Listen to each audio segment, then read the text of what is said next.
Hello friends, आपण इकॉनॉमीचं revision करत आहोत. यामध्ये आपण RBI हा पॉईंट अभ्यासत होतो. तर अनुसूचित बँका आणि गैर अनुसूचित बँका नेमकं काय आहे ते पाहिलं.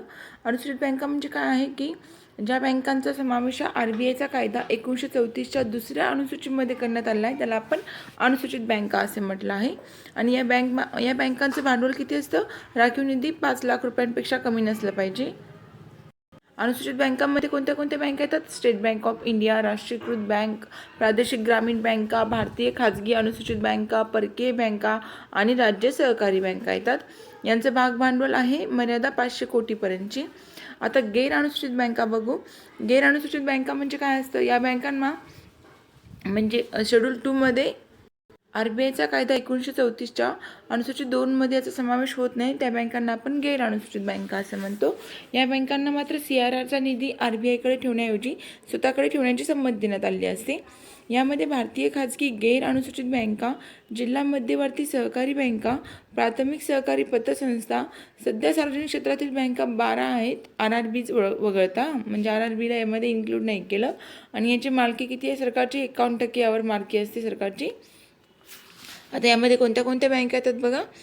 इंडियन बँक आहे, central bank of India, Indian overseas bank, bank of Maharashtra, UCO bank, Punjab and Sind bank, Canara bank, SBI bank, PNG, Punjab national bank, BOB, UBI आणि बँक ऑफ बडोदा ह्या बँका येतात गैर अनुसूचित बँकांमध्ये.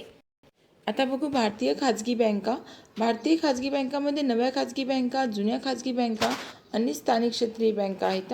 आता नव्या खाजगी बँका म्हणजे कोणत्या बँका? तर 1991च्या आर्थिक सुधारणानुसार स्थापन झालेल्या बँकांना काय म्हणतात? नव्या खाजगी बँका म्हणतात. 1991च्या आर्थिक सुधारणांनुसार वित्तीय क्षेत्र सुधारणाविषयी नरसिंहन समितीने बँकिंग क्षेत्रावरील नियंत्रण दूर करण्याची शिफारस केली होती. त्यानुसार जानेवारी 1993मध्ये खाजगी क्षेत्रामध्ये नवीन बँका स्थापन करण्यास परवानगी दिली होती. आणि जुन्या खाजगी बँकांमध्ये बघा 1969 ते 1980च्या बँकांच्या राष्ट्रीयकरणाबरोबरच जवळजवळ 93% व्यापारी बँका व्यवसाय क्षेत्रामध्ये आल्या होत्या. 1969 पासून ज्या खाजगी क्षेत्रामध्ये बँका स्थापन करणारी परवाना देण्याचे धोरण RBIने बंद केले होते. मात्र 1969 पूर्वी स्थापन झालेल्या खाजगी बँका कार्य करीत होत्या. त्या सर्व होत्या जुन्या बँका. नव्या खाजगी बँकांमध्ये पहिली बँक येते UTI बँक अहमदाबादमध्ये, UTI बँक. आणि सध्या 7 नव्या खाजगी बँका आहेत. 2 एप्रिल 2014 रोजी RBIने 2 नवीन बँकांना परवाना दिला होता, बंधन फायनान्शियल सर्व्हिसेस आणि IDFC लिमिटेड. आणि जुन्या खाजगी बँकांमध्ये बघ आता सध्या 12 जुन्या खाजगी बँका मध्ये आहेत. ओके. बंधन फायनान्शियल सर्व्हिसेस आणि IDFC लिमिटेड या नव्या खाजगी बँकांना कारभार सुरू करण्यासाठी 18 महिन्यांचा कालावधी दिला होता. नंतर त्यांच्यावर 500 कोटी रुपये किमान भांडवल मर्यादा टाकण्यात आली होती. आता बघू आपण स्थानिक क्षेत्रीय बँका, लोकल एरिया बँक्स. 1996 ते 97च्या बजेटमध्ये भारत सरकारने खाजगी क्षेत्रामध्ये स्थानिक क्षेत्रीय बँका स्थापन करण्याचे धोरण जाहीर केले. याचा मुख्य उद्देश होता ग्रामीण भागातून बचती गोळा करून त्यांचा वापर स्थानिक भागातच कर्जरूपाने व्हावा. या धोरणावर आधारित RBIने 24 ऑगस्ट 1996ला बँका स्थापन करण्यामागची तत्त्वे मागे सांगितली होती. या बँकांचे कार्यक्षेत्र 3 सलग जिल्ह्यांच्या प्रदेश असेल. त्यांचे भागभांडवल किमान 5 कोटी रुपये असावं. बँकांना आपल्या जिल्ह्यांच्या कार्यक्षेत्राबाहेर शाखा काढता येणार नाही. या बँकांचे सर्वेक्षण करण्यासाठी RBIने G. रामचंद्रन यांच्या अध्यक्षतेखाली जुलै 2002मध्ये एक अभ्यासगट नेमला होता. आणि या रामचंद्रन यांच्या अध्यक्षतेखाली जी अभ्यासगट नेमला त्यांनी काय सुचवलं होतं की बँकांच्या कामाचे बळकटीकरण करण्यात यावं. सध्या केवळ 4 स्थानिक क्षेत्रीय बँका कार्यरत आहेत. यापैकी एक महाराष्ट्रामध्ये सप्टेंबर 2003मध्ये स्थापन केलेली सुभद्रा स्थानिक क्षेत्रीय बँक. ओके, महाराष्ट्रामध्ये एकच बँक आहे, कोणती? सुभद्रा स्थानिक क्षेत्रीय बँक. कुठे आहे ती? कोल्हापूर, सांगली आणि बेळगावमध्ये येते तिचं कार्यक्षेत्र. आता बघू परकीय व्यापारी बँका. परकीय व्यापारी बँका नवीन धोरणानुसार परकीय बँकेला भारतामध्ये पहिली शाखा काढण्यासाठी किमान $1 कोटी भारतात आणावे लागतात. दुसरी व तिसरी शाखा काढण्यासाठी अनुक्रमे $1 कोटी व $0.5 कोटी आणावे लागतात. ओके. जर पहिल्यांदा शाखा काढायची असेल तर किमान $1 कोटी भारतात आणावे लागत असते. आणि दुसरी आणि तिसरी म्हणलं तर दुसरीसाठी $1 कोटी आणि तिसरीसाठी $0.5 कोटी आणावं लागतं. 24 देशातील 46 परकीय बँका आणि 325 शाखासहित कार्यरत आहेत आपल्या इथं सध्या. 24 देशामधल्या 46 परकीय बँका. सध्या चार्टर्ड या इंग्लंडच्या बँकेच्या सर्वाधिक शाखा भारतामध्ये आहेत. कोणत्या बँकेच्या बघा? स्टँडर्ड चार्टर्ड नावाची बँक जी आहे इंग्लंडची, त्या बँकेच्या शाखा सर्वाधिक भारतामध्ये आहेत. दुसरी सर्वाधिक HSBC बँक आहे, तिच्या शाखा आहेत. परकीय बँकांच्या केवळ 8 शाखा ग्रामीण भागामध्ये आहेत. नोव्हेंबर 2013मध्ये RBIने भारतामध्ये कार्य करणाऱ्या परकीय बँकांसाठी नवीन नियम जाहीर केले होते. त्यानुसार ज्या बँकांना भारतामध्ये 2010 नंतर व्यवसाय सुरू केले त्यांना आता शाखेच्या माध्यमातून कार्य करता येणार नाही, तर त्यांना भारतात संपूर्ण मालकीची संलग्न संस्था स्थापन करावी लागेल. या संलग्न संस्थेसाठी किमान भाग भांडवल किती असलं पाहिजे? 500 कोटी रुपये. हा पण पॉईंट लक्षात ठेवावा लागेल. त्यांच्यासाठी किती भाग भांडवल सांगितलं आता? 500 कोटी रुपये. ओके. ज्या संलग्न संस्था आहे त्यांच्यासाठी त्यांना बेसल 3 निकष पाळावे लागतील. पहिल्या 3 वर्षासाठी त्यांचं 10% भांडवल हे पर्याप्तता गुणोत्तर साध्य करणारं असलं पाहिजे. परदेशामध्ये कार्य करणाऱ्या भारतीय बँका जुलै 2020मध्ये 24 भारतीय बँका होत्या. त्यामध्ये 17 सरकारी आणि 7 ज्या होत्या त्या खाजगी होत्या. 29 देशांमध्ये कार्यरत होत्या या बँका. ओके. आपल्या भारताच्या बँकाच्या परदेशामध्ये त्या किती? 24 भारतीय बँका होत्या. त्यामधल्या 17 या सरकारी होत्या आणि 7 या खाजगी होत्या. परदेशामध्ये सर्वाधिक शाखा स्टेट बँक ऑफ इंडियाचा आहे. ओके. SBIच्या सर्वाधिक शाखा परदेशामध्ये आहेत. सर्वाधिक देशांमध्ये शाखा असणारी स्टेट बँक ऑफ इंडिया आहे. परदेशात कार्य करणाऱ्या भारतीय बँकांच्या सर्वाधिक शाखा UK आणि हाँगकाँगमध्ये येतात. भारतामध्ये सर्वाधिक शाखा कोणत्या बँकेची आहेत? स्टँडर्ड चार्टर्ड इंग्लंडमधली. आणि आपल्या भारतामधून बाहेर देशामध्ये असणाऱ्या बँकेच्या शाखा कोणाच्या आहेत? SBIच्या. ओके. आणि सर्वाधिक शाखा कोणत्या याच्यामध्ये आहेत? तर UKमध्ये, 2 नंबरला हाँगकाँगमध्ये. आता पाहू आपण अग्रणी बँक योजना. राष्ट्रीय पतसमिती अभ्यास गट यांचे अध्यक्ष होते धनंजयराव गाडगीळ. ओके. अग्रणी बँक योजना कोणाच्या अध्यक्षतेखाली? धनंजयराव गाडगीळ. या अभ्यास गटाने आपल्या 1969 मधील अहवालामध्ये राष्ट्रीयकृत बँकांना क्षेत्रीय दृष्टिकोन लागू करण्याची शिफारस केली होती. 1969 मध्ये या प्रश्नाचा अभ्यास करण्यासाठी FKF नरिमन यांच्या अध्यक्षतेखाली बँक व्यावसायिकांची समिती स्थापन करण्यात आली होती.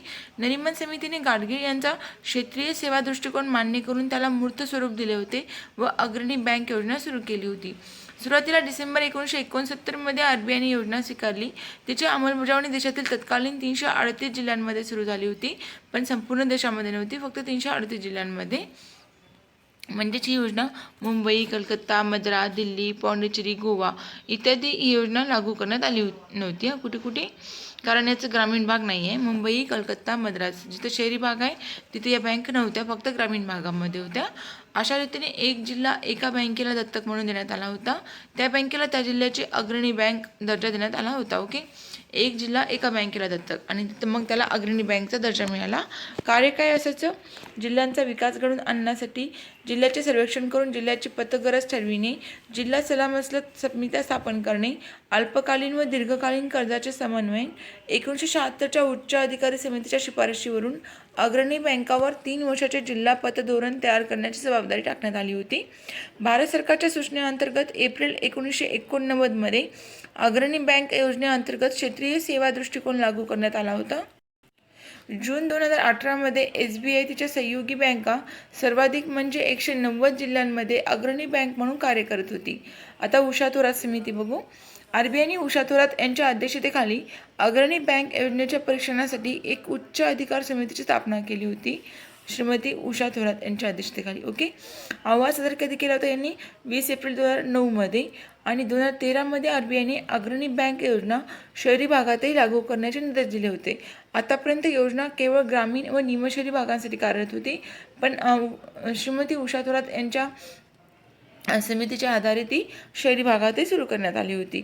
जून 2018 मध्ये RBIद्वारे पुनर्रचनेची कार्यचालन समिती स्थापन करण्यात आली आहे. आता अग्रक्रम प्राधान्य क्षेत्र कर्जपुरवठा बघू.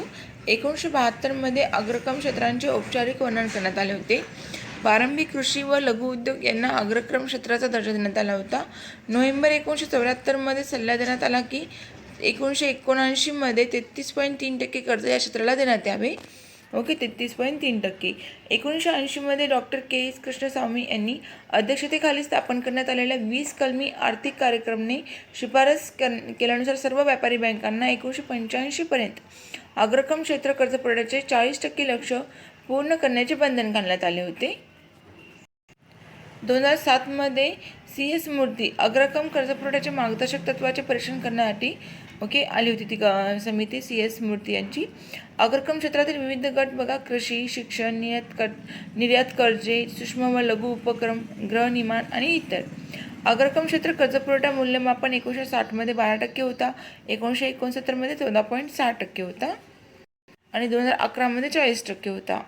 कृषी क्षेत्रामध्ये वाटा बघू आपण, भारतीय बँकांचा 38.2%, खाजगी बँकांचा 43.2% आणि परकीय बँकांचा 32.2% आहे.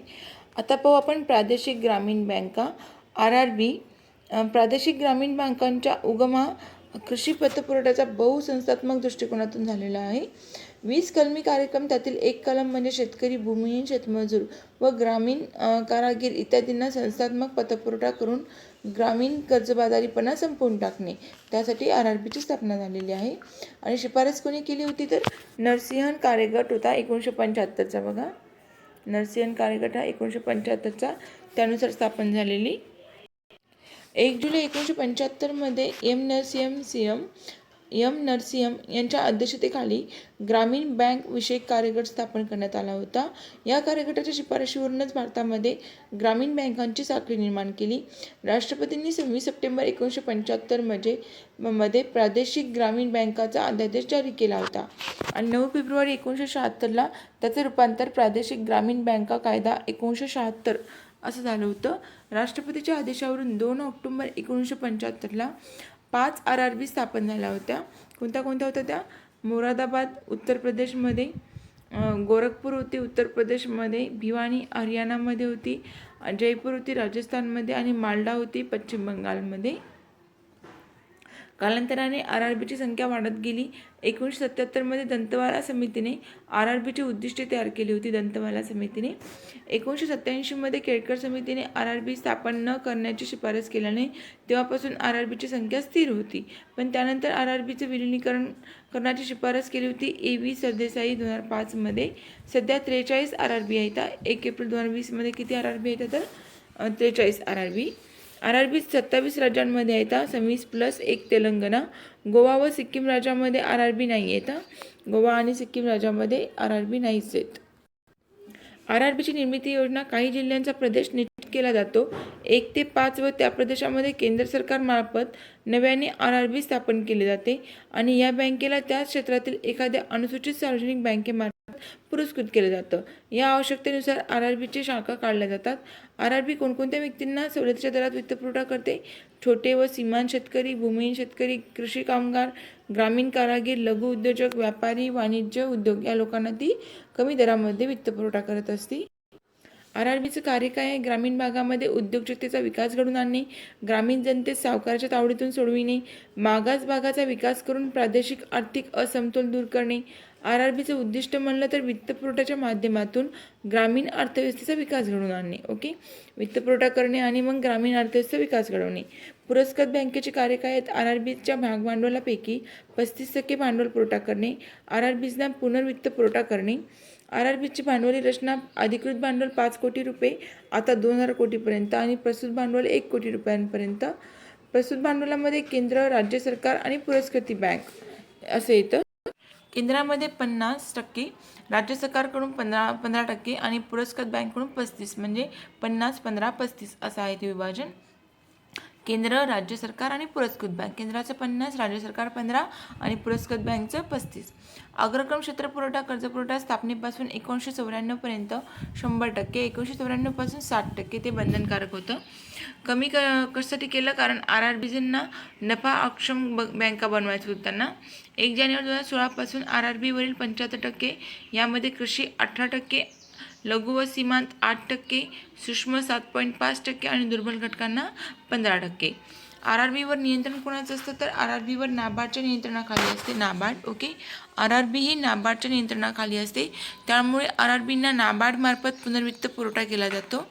RRBच्या पुनर्रचनेसाठी कोणत्या समित्या होत्या? MC भंडारी समिती होती 1994 ते 95च्या. MC भंडारी समिती 1994ची. के बसू समिती होती 1995ची. डॉक्टर व्यास समिती होती 2004ची. मिश्रा समिती 1995 आणि थिंगाले समिती होती 1997ची.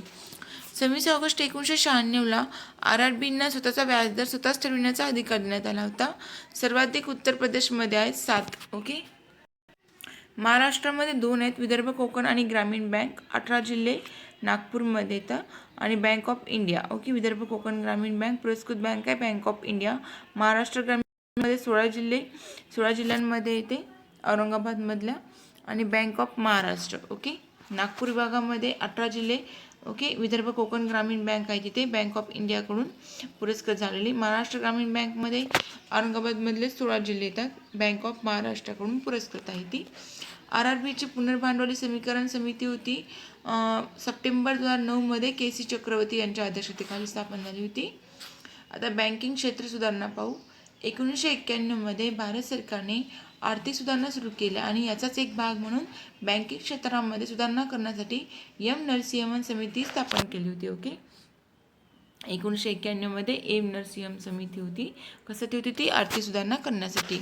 नरसिंहन समिती पहिल्यांदा स्थापन झाली होती 1991मध्ये. ओके. आणि मग दुसऱ्यांदा 1997मध्ये स्थापन झाली होती भारत सरकारकडून.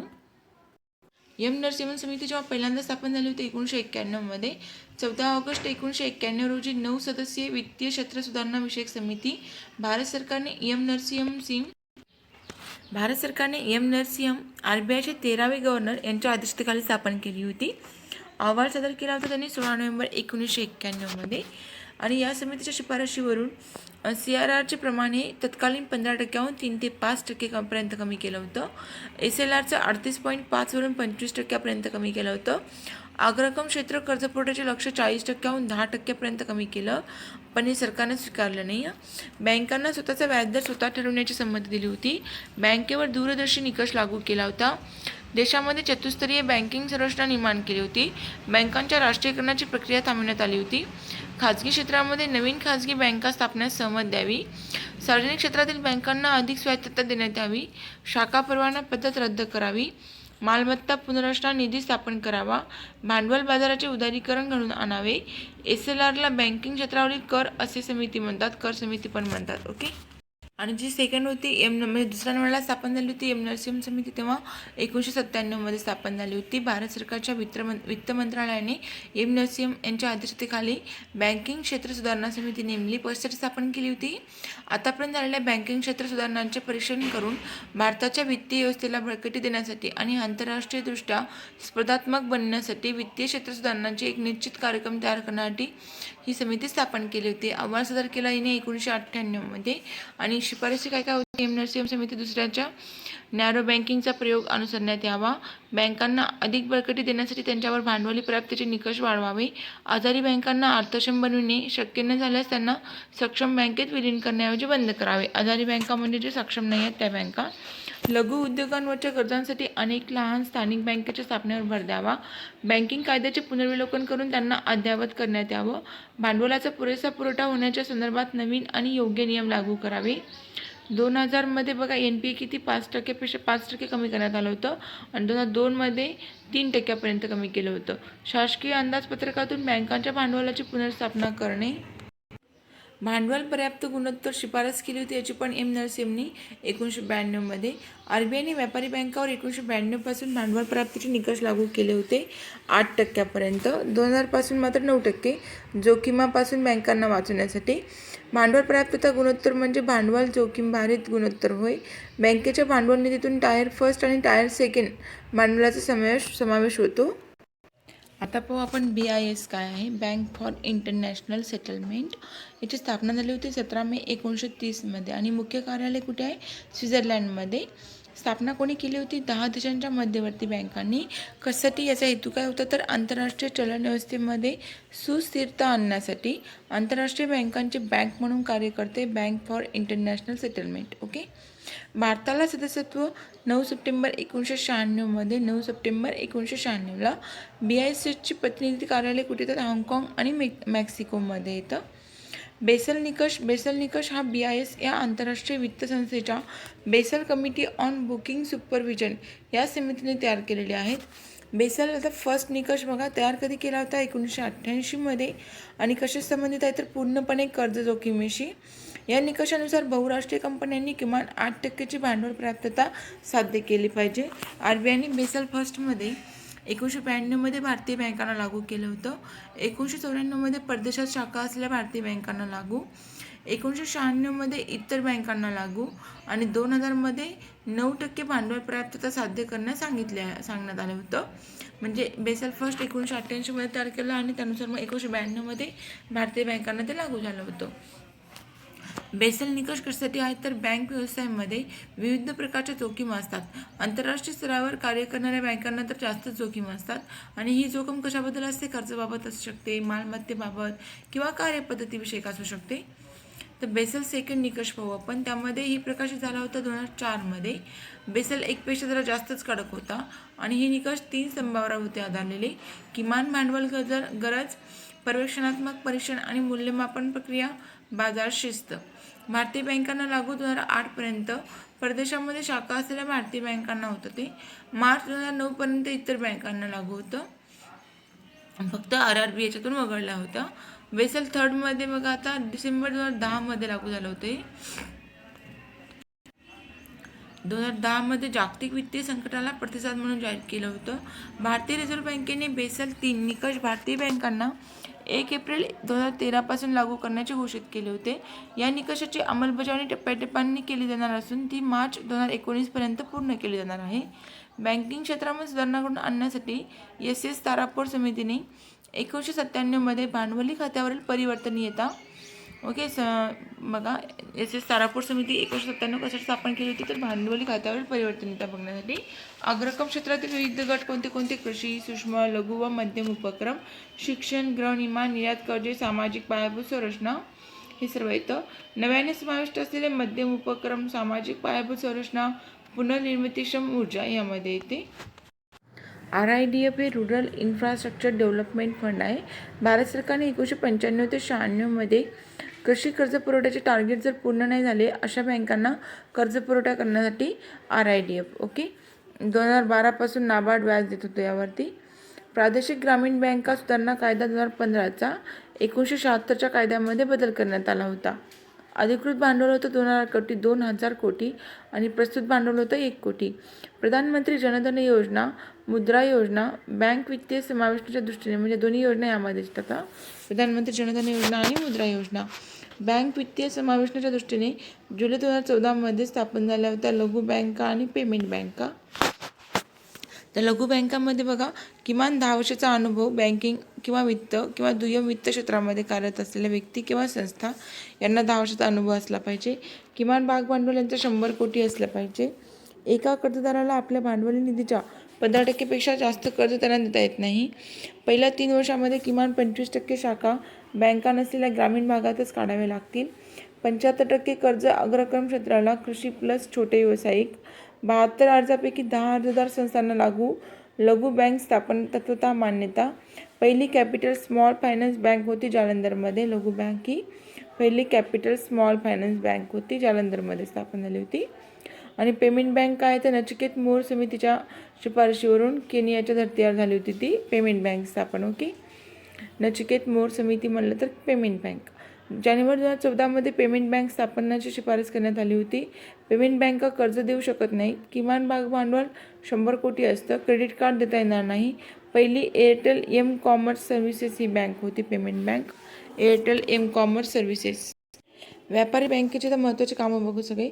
व्यापारी बँकेची प्राथमिक कार्य होती ठेवी स्वीकारणे, कर्ज देणे, पतचलन निर्मिती करणे आणि दुय्यम कार्य म्हणलं तर ग्राहकासाठी पैशाची पाठवणी करणे, ग्राहकांसाठी विश्वस्त मृत्यूपत्र व्यवस्थापक मुख्यतार म्हणून कार्य करणे. परकीय चलन व्यवसाय करू इच्छिणाऱ्या बँकेला कोणाकडून परवाना घेणे आवश्यक आहे हे RBI ठरवतं.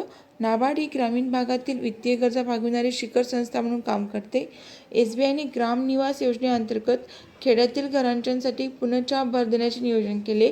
भारतातील एकूण राज्यांपैकी महाराष्ट्र राज्य ठेवी जमा करण्यामध्ये अग्रेसर आहे. सूक्ष्म एकक विकास अँड पुनर्वित्त एजन्सी बँकेचे छोट्या उद्योगांना व्यावसायिक वित्तपुरवठा आणि पतसहाय्य करणे हा उद्देश. भारतीय नाणे बाजारामध्ये परदेशी बँकांना मुक्त प्रवेश असावा अशी सूचना नरसिंह समितीने केली होती. सहकारी संस्थांचे आर्थिक वर्ष 1 एप्रिल ते 31 मार्च आहे. केंद्र सरकारला पुढीलपैकी कोणत्या क्षेत्रामध्ये वावरताना अधिक काळजीपूर्वक जबाबदारी मागावी लागते? तर बँकिंग क्षेत्रामध्ये. कोणत्या बँकेने डिसेंबर 2011 आपली 100 वर्ष पूर्ण केली आहेत? Central bank of India. Central bank of इंडियाने 100 वर्ष पूर्ण केली 2011. भारतीय बँकेच्या किसान पत कार्ड योजनेचा हेतू काय होता? शेतकऱ्यांना अल्पमुदतीचे कर्ज देणे. बचत गट आणि बँका यांच्यातील व्यवहार संबंधामध्ये कोणत्या प्रकृतीमध्ये गैर सरकारी संघटनेचा सहभाग होतो? तर आयफॅड प्रतिकृती, अप्रत्यक्ष संबंध प्रतिकृती आणि परिवर्तित अप्रत्यक्ष प्रतिकृती. आता पाहू आपण उद्योग हा चॅप्टर. उद्योगामध्ये अर्थव्यवस्थेमध्ये द्वितीय क्षेत्राला उद्योग क्षेत्र म्हणतात. त्यामध्ये कारखानदारी, बांधकाम, वायू, पाणी, वीज पुरवठा हे येतं. उद्योगाचं महत्त्व म्हणजे उद्योगांद्वारे उपभोगासाठी वस्तू, उत्पादन, भांडवली वस्तू निर्माण करतात. सेवा प्रदान करण्यासाठी, निर्यातीसाठी विविध वस्तू उपलब्ध होतात. उद्योगाचे वर्गीकरण कसे केले आहे? मालकीच्या आधारावर, उत्पादनाच्या स्तरावर आणि वापरांच्या आधारावर. मालकीच्या आधारावर म्हटलं तर सार्वजनिक क्षेत्रातील उपक्रम जे की पूर्ण मालकी सरकारची असते. खाजगी क्षेत्रामध्ये पूर्ण मालकी खाजगी लोकांची असते. आणि संयुक्त क्षेत्रामध्ये म्हणलं तर सरकारी प्लस खाजगी मालकी असते. ओके, संयुक्त म्हणलं तर दोघांची पण येते. भारत सरकारची 51% अधिक भागीदारी असते सार्वजनिक क्षेत्रामध्ये. उत्पादनाचा स्तर बघा, मायक्रो, स्मॉल, मीडियम, लार्ज. सूक्ष्म, लघु, मध्यम विकास अधिनियम 2006 नुसार उद्योगमध्ये उपक्रम संकल्पनेचा स्वीकार केला होता. लार्ज उपक्रम. आता वापरांच्या आधारावर म्हटलं तर वर्गीकरण भारतामध्ये IIP मोजण्यासाठी उद्योगाचे 4 गटामध्ये वर्गीकरण केलं जातं. मूलभूत वस्तू उद्योग, भांडवली वस्तू उद्योग, पुनर्निर्माण वस्तू उद्योग आणि उपभोग्य वस्तू उद्योग. टिकाऊ उपभोग्य आणि गैर टिकाऊ उपभोग्य यामध्ये येतं. उपभोग्यामध्ये एक तर टिकाऊ असतं किंवा गैर टिकाऊ असतं. IIP म्हणजे काय असतं तर इंडेक्स ऑफ इंडस्ट्रियल प्रोडक्शन. यामध्ये भारतामध्ये औद्योगिक उत्पादनातील वृद्धी मोजण्यासाठी कोणकोणते CSO द्वारे दर महिन्याला करतं. CSO आधारभूत वर्ष असतं 2011 ते 12. यापूर्वी 2004 ते 5 होतं.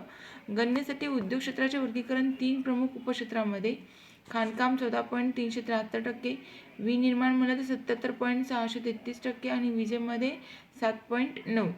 IIPची गणना 407 वस्तू गटातील 811 वस्तूंवर केली जाते. ओके, म्हणजे 407 वस्तू गटातील 811 वस्तूंवर IIPची गणना होते.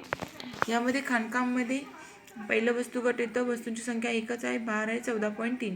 विनिर्माण म्हणलं तर 405 वस्तू गट, वस्तूंची संख्या 809 आणि 77.6 भार. विजेमध्ये एकच वस्तू गट, एकच वस्तू संख्या आणि 7.9 भार येतो. आता औद्योगिक धोरणे. औद्योगिक धोरण अधिनियम 1948 येतं. याचं उद्दिष्ट काय होतं?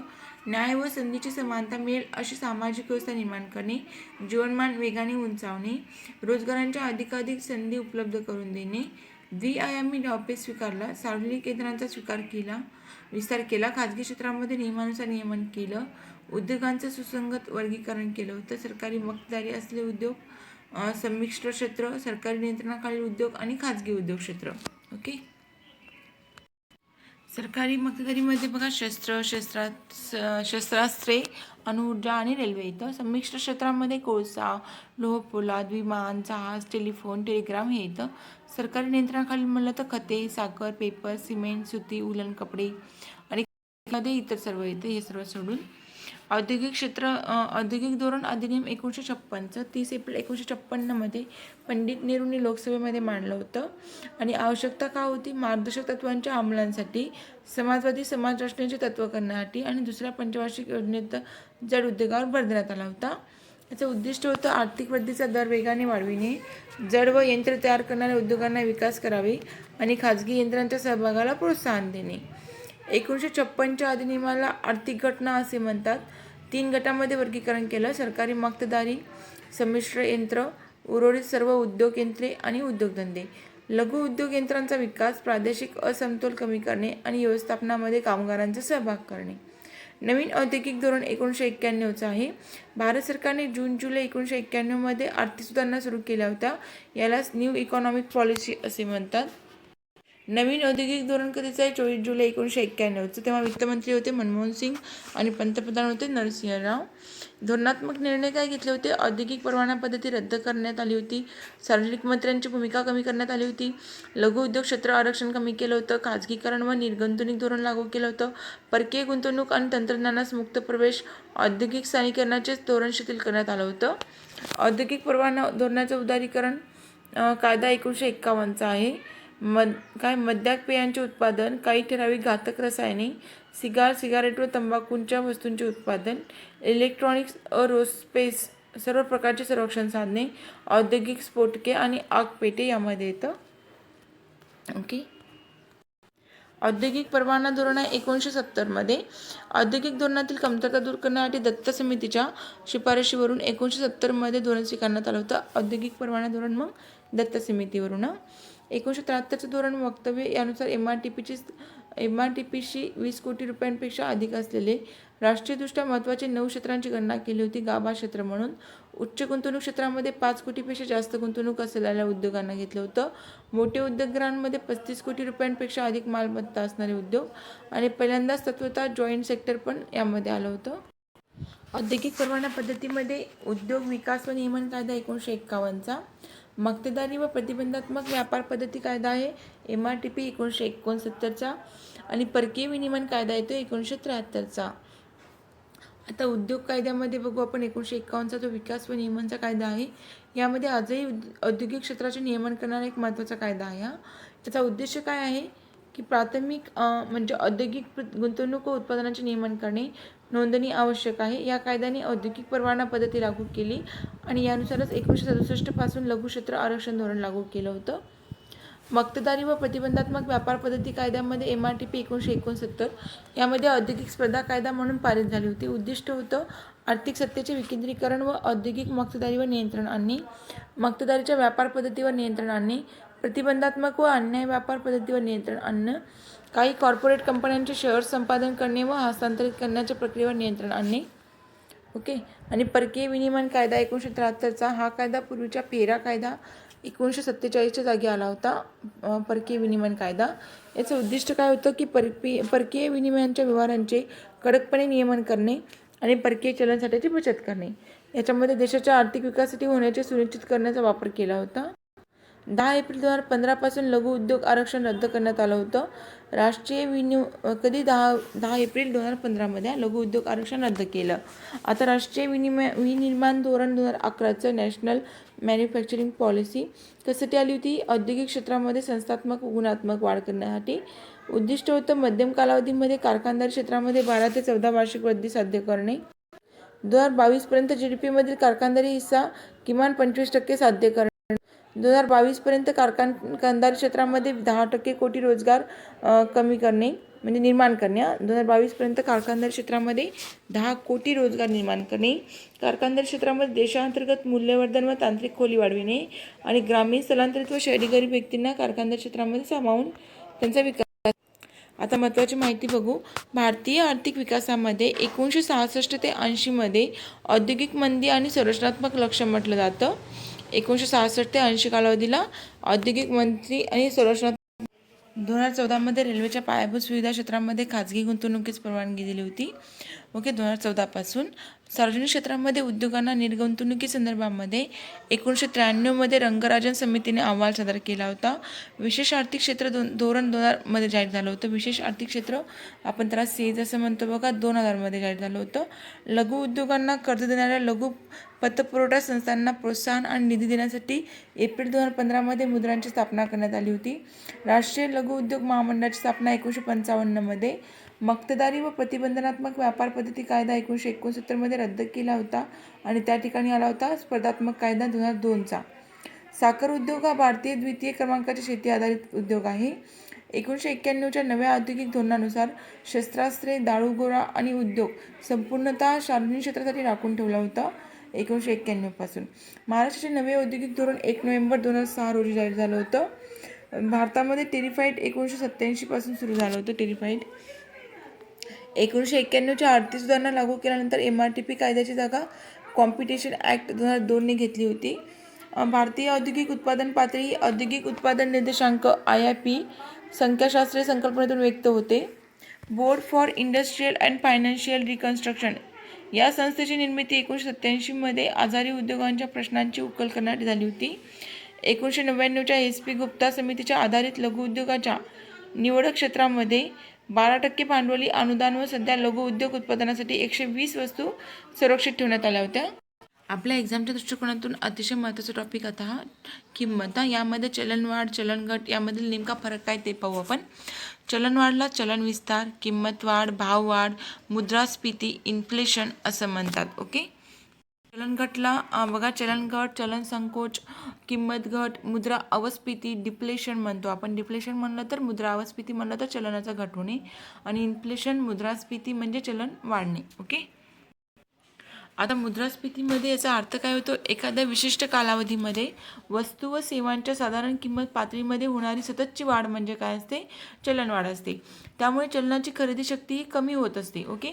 चलनवाढ झाली की चलनाची खरेदी शक्ती कमी होते, वस्तू व सेवांची मागणी वाढलेली असते, रोजगार निर्मिती क्षमता वाढते, त्यामुळे बेरोजगारी कमी होते.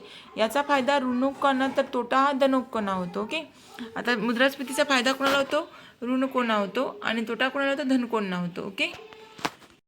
आणि चलनघट जर म्हणलं डिप्लेशन मुद्रा अवस्फीती याचा अर्थ काय होते की एखाद्या विशिष्ट कालावधीमध्ये वस्तू व सेवांच्या साधारण किंमत पातळीमध्ये होणारी सततची घट याला आपण म्हणतो चलनघट किंवा मुद्रा अवस्फीती.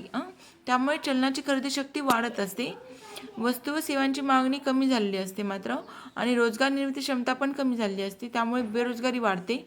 डिफ्लेशन झालं की बेरोजगारी वाढते, इन्फ्लेशन झालं की बेरोजगारी कमी होते. याचा फायदा कोणाला होतो, धनकोंना होतो आणि तोटा हा म्हणजे डिफ्लेशनचा फायदा धनकोंना होतो आणि तोटा हा ऋणकोंना होत असतो. भाववाढीची मापन पद्धती. भारतात चलनवाढीचा दर मोजण्यासाठी 2 प्रमुख निर्देशांकांचा वापर केला जातो, घाऊक किमतीचा निर्देशांक आणि ग्राहक किमतीचा निर्देशांक. घाऊक किमतीच्या निर्देशांकामध्ये WPI येतं, होलसेल प्राइस इंडेक्स. ओके. वस्तूंच्या घाऊक किमतीच्या साधारण पातळी दर्शविणाऱ्या निर्देशांकास आपण काय म्हणतो, घाऊक किमतीचा निर्देशांक असं म्हणतो. प्राध्यापक अभिजित सेन यांनी 2005मध्ये शिफारस केल्यानुसार 14 सप्टेंबर 2010 पासून WPI मध्ये 676 वस्तूंच्या घाऊक किमतीवरून काढला जात आहे. WPI हा 676 वस्तू किती आहेत, आता WPI मध्ये 676 वस्तू आहेत. ओके. आणि कोणाच्या शिफारशीवरून काढला गेला WPI, अभिजित सेन यांच्या. ओके. आधारभूत वर्ष आहे WPI साठी 2004 ते 5, 2004-5 वर्षे आधारभूत वर्ष आहे. WPI हा 676 वस्तूंवर काढला जातो आणि आधारभूत वर्षासाठी 2004 ते 5 आहे. डॉक्टर सौमित्र चौधरी कार्यगट 2012चा त्यांच्या शिफारशीवरून एप्रिल 2017 पासून निर्देशांक करण्यात आला ते 697 वस्तूवर. ओके. अगोदर अभिजित सेन यांच्यावरून म्हणलं शिफारशीवरून तर 676 वस्तू, पण सौमित्र चौधरी यांच्या कार्यगटावरून 697 वस्तू आणि आधारभूत वर्ष काय मानलं होतं, 2011 ते 12 हे वर्ष. 697 वस्तूंमध्ये बघा, प्राथमिक, इंधन आणि उत्पादित. प्राथमिकमध्ये 117 वस्तू येतात, भारांक आहे 22.62%. प्राथमिक 117, इंधनमध्ये 16 वस्तू 13.15% भारांक आणि उत्पादित वस्तू म्हणलं तर 564.23% भारांक आहे. WPI पूर्वी दर आठवड्याला काढला जायचा, आता मात्र तो दर महिन्यालाच काढला जातो.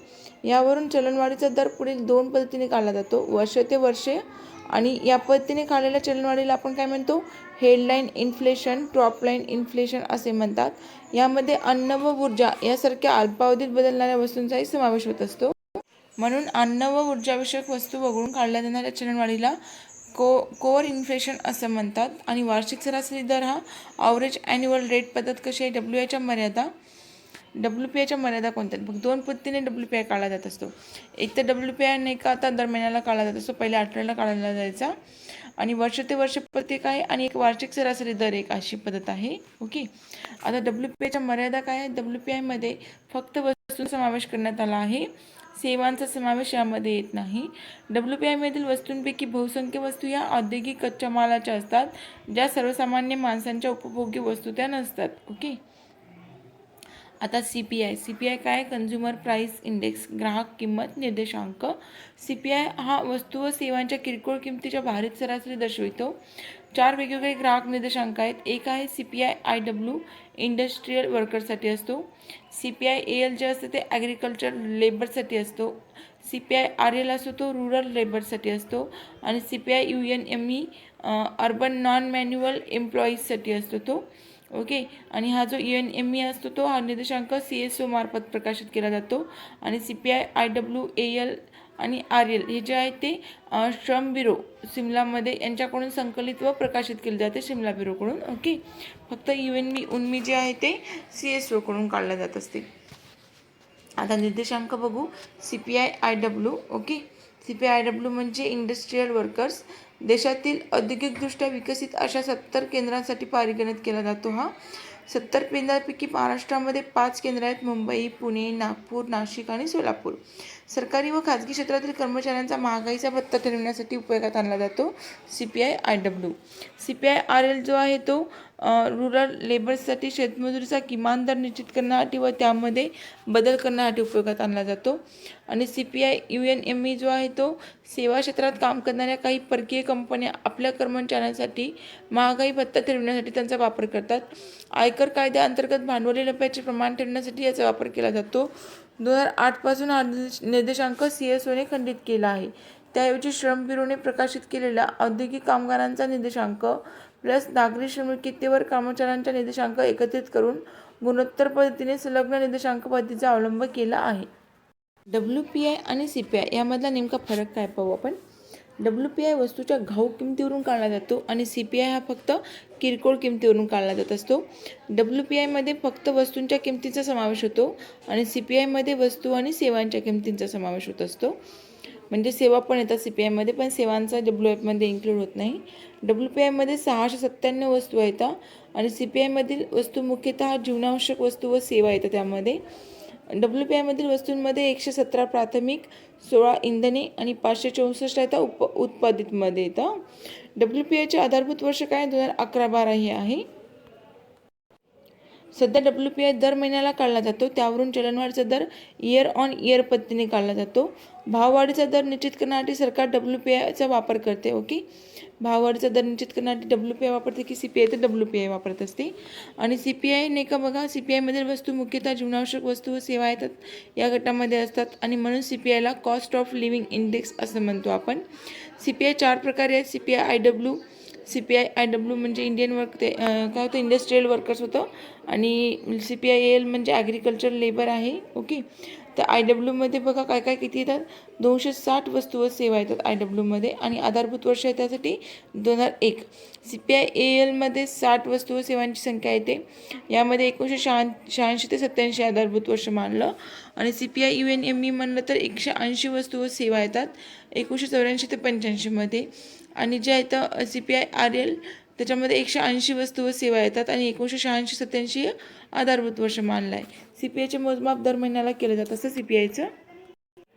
आता नवीन ग्राहक किंमत निर्देशांक CPIच्या देशाच्या संपूर्ण लोकसंख्येला सामावून घेत नसल्याने देशातील किमतीच्या प्रवृत्तीचे पूर्ण चित्र प्रदर्शित करीत नाही.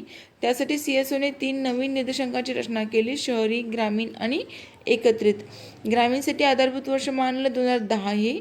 मात्र जानेवारी 2015 पासून 2012 कॅलेंडर वर्ष आधारभूत वर्ष म्हणून स्वीकारण्यात आलं आहे. 2012 हे आधारभूत वर्ष मानलं.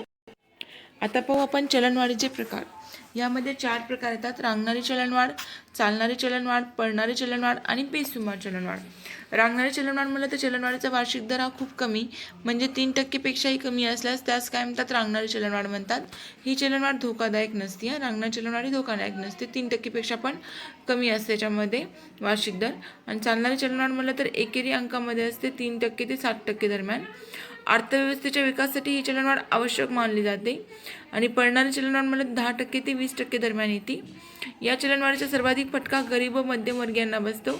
ती आटोक्यात आणण्यासाठी मजबूत चलनविषयक तसेच राजकोषीय धोरणांचा वापर करावा लागतो. आणि बेसुमार चलनवाढ म्हणलं तर 20 ते 100% येते. हे आटोक्यात आणण्यासाठी प्रचंड अवघड असते. ओके. बेसुमार चलनवाढ.